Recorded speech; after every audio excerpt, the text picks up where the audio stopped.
На конкретен фейл не може да ми текне, но има неколку ситуации каде што клиентите не биле задоволни, а ние сме сметале дека овој проект е супер сработен, ние од наша страна сме биле задоволни.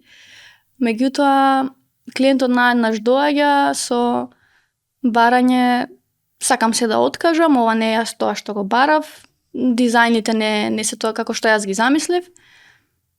И дури тогаш ќе ни прати некакви дизајни кои тој што се ги имал во глава.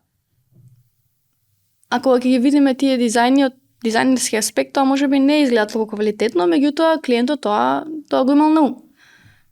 И меѓутоа од тие такви моменти па извлековме и многу важни лекции. Како се менеджира таков фидбек?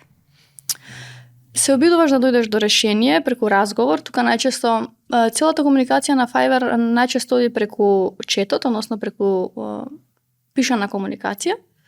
Во вакви ситуации се гледа, се обидуваме да закажеме онлайн состанок, да се видиме со клиентот и да пробаме да му објасниме. Дека можеби сме имале различни очекувања, не сме се комуницирале добро. И се обидуваме нели да почнеме од почеток. Нудиме значи една шанса да речеме за од поново да се обидеме да исправиме работата. Меѓутоа некогаш ништо не функционира и на крај нели се доаѓа до откажување на проектот. Се случуваат и такви ситуации.